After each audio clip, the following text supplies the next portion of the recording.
Mega loud shout out everyone. Good morning here in Dubai. Let's cook chicken pork adobo.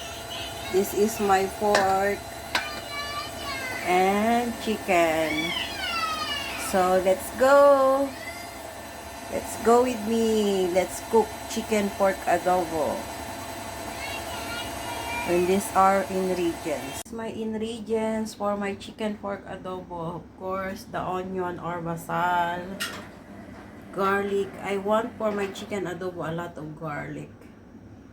Magic sarap, black belt pepper, black pepper, this one.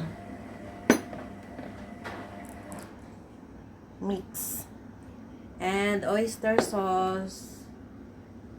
And also, I using olive oil for saute. Now, mag-saute na tayo. Let's cook! Ayan, dahil medyo brown na siya at nag-aaroma na, ilagay na natin yung pork.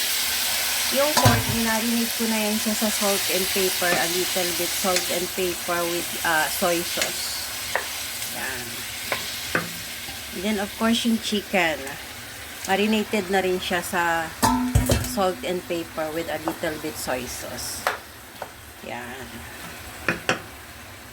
Iko-cover lang muna natin siya para medyo mag-ano yung sauce niya. Cooking time with Maria Variety Vlog. Today is Sunday. Time for my cooking chicken pork adobo. Ayan, mega loud shout out to all my supporters and subscribers. Happy Sunday, everyone. Nagkakape-kape habang nagluluto. Ayan, thank you so much. Shout out, Ate Roxy ko, Sis Brit Pinay, Sisi Love, Lina, Sisi Love, Whitey Girl. Mega loud shout out. Sis Annalyn TLs. Mega loud shout out. Single Mom AG Vlog, mega loud shout out. And to all my team, Jamon and Maria, mega loud shout out to all. My team Europa, OFW Mix Vlog, Sis Raisa, Sis Vera Vilmonte, mega loud shout out sa iyo dyan.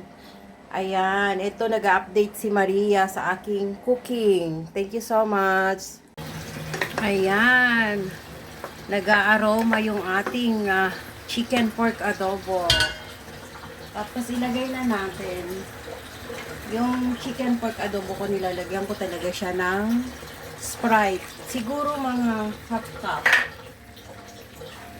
And then oyster sauce. Yan. Ito yung ginagamit ko, oyster sauce. Mamacita.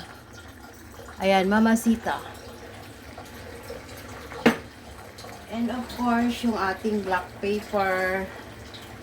Yan. And of course, yung ating magic sarap. Siguro mga 1 spoon. And soy sauce. Yung gamit kong soy sauce, it's Silver Swan. Yan. And then, i-mix-mix lang natin yan.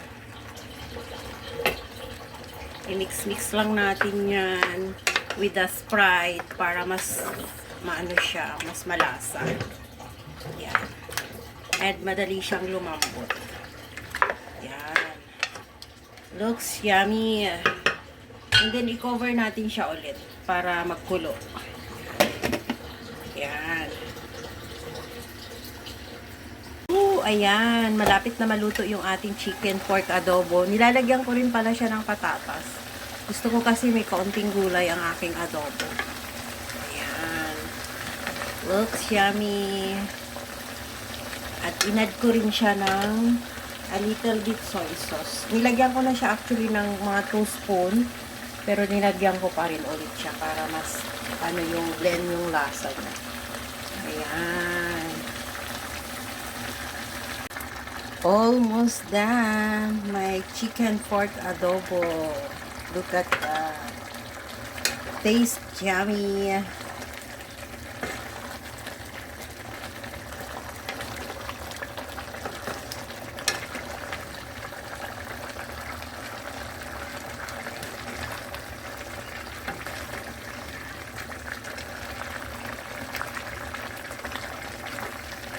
Bawal ang diet. Pagka Sunday, bawal ang diet kay Maria. Ayan. Thank you so much to all my legit friends and supporters. Thank you so much sa everyone sa pagsuporta nyo sa aking channel.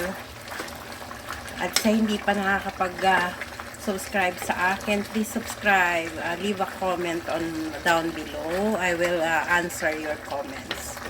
And sa may request ng recipe, Filipino food or Arabic food, please leave a comment. Thank you so much.